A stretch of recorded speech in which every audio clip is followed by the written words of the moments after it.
I'm gonna be selfish.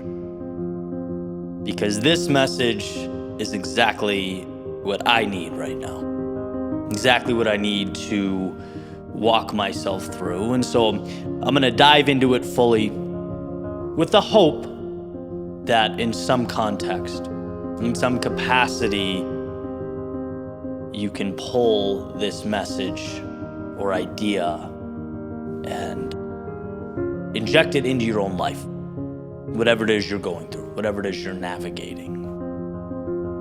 Long story short, it's the shiny objects again.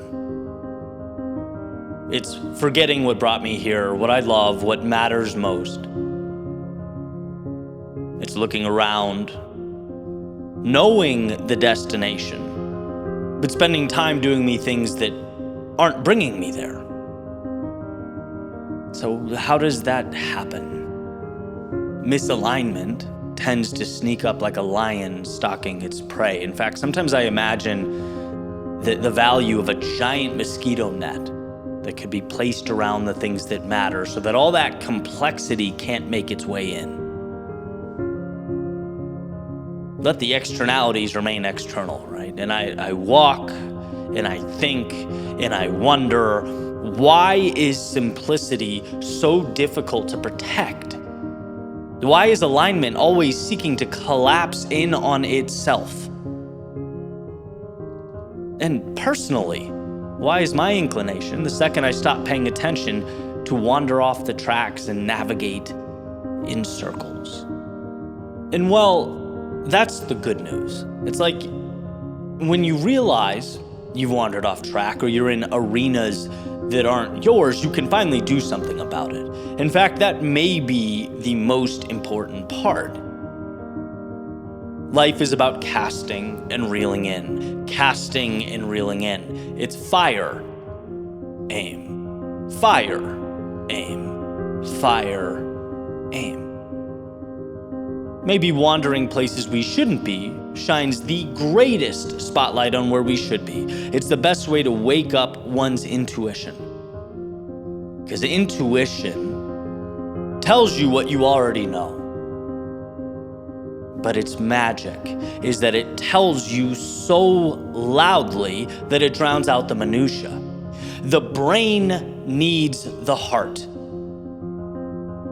Otherwise, we become capable doers of meaningless things. I think life-changing things generally are not complex things. All right, let's do the exercise. The same exercise I've been doing for years, the ultimate self-awareness assessment. A, where is your finish line? Close your eyes. Do you see it? Can you picture it? Okay, perfect. Now B, how are you spending your time? And is how you're spending your time taking you to that finish line? Is who you're spending your time with taking you to that finish line? Or maybe you need to shake the snow globe entirely. Maybe you need to define what your finish lines are, which may just be the spot I currently find myself. Micro example, the other day I was with my trainer doing some barbell overhead shoulder press and was focusing on the top of the movement. And he says, look, for what we are trying to do here, sculpt and define your shoulders, you're paying attention to things that don't matter, that are not creating the greatest impact. The greatest impact is going to be the lower third of the movement. So focus there, right? And it's a smaller example of a macro question. Are you focusing your time and energy on the things that are going to get you to where you need to be? J.R.R. Tolkien wrote through his character Gandalf, all we have to decide is what to do with the time that is given to us. I love that quote. That quote is everything, the alpha and the omega, the beginning and the end. We are what we do, what we focus on. And so when time passes, when when we look around and see less and less correlation between how time is spent and where we want to be, the e-brake needs to be pulled. Expecting something without committing to the required action to bring it to life, well, that's pretty close to delusion, if you ask me. And I've danced around that flame of delusion many times before. Right? Sometimes without thinking or ignorance, sometimes simply being wrong. But it's happened, right? Like, why am I not gaining muscle or improving my physique? I would ask myself as I ran 10 miles a day, 6 days a week in South Florida. Obviously, there's a misalignment there. Seems obvious now. So obvious that it's almost laughable. But that was just a misunderstanding, right? Actions and expectations unlinked. And to those not familiar with this arena, this one may seem a bit out there, but I decided recently to stop calling myself an entrepreneur and instead start calling myself an artist or a creator. Why? You might even think, who cares what you call yourself? Stop being so vain. But here's the reality. We follow through on who and what we believe ourselves to be.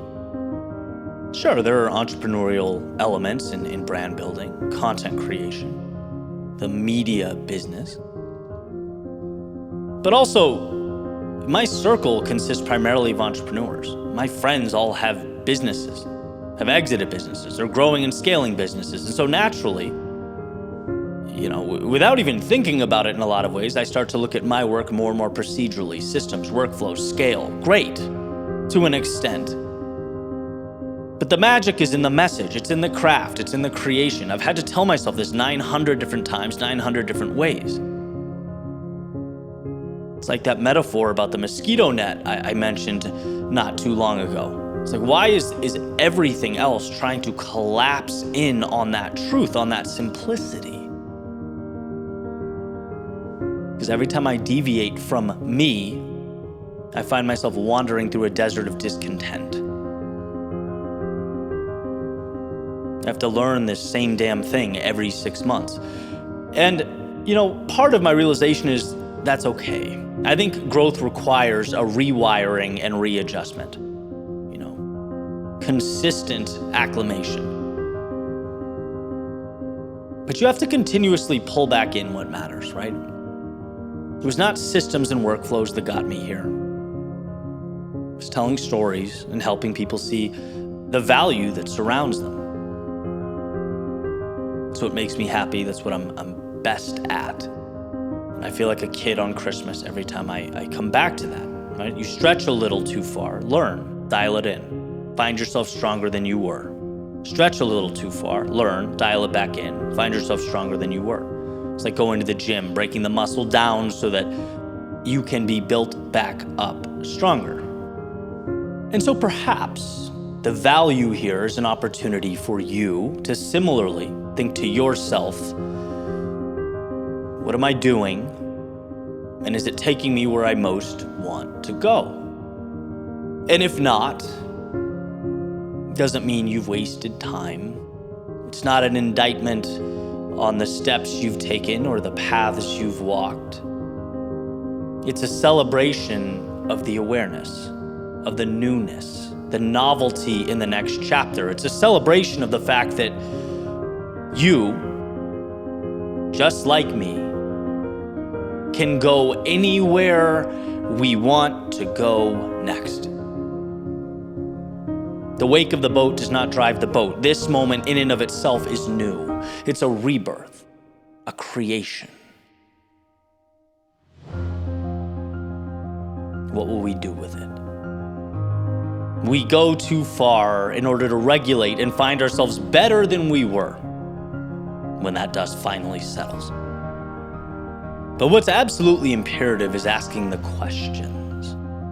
It's looking at your own life like an eagle flying overhead, seeing things holistically, big picture. Emerson said famously, hitch your wagon to a star. So find the star that lights up your soul and make sure each step guides you not away from, but towards that light. Those little blasts of intuition, they matter. They mean something. They are reminding the brain that doing the wrong things will bring empty victories. Trust me, you can win a race you care nothing about, and a lot of people do. Define your terms and execute. Choose your mountaintop and ascend. We explore in order to refine.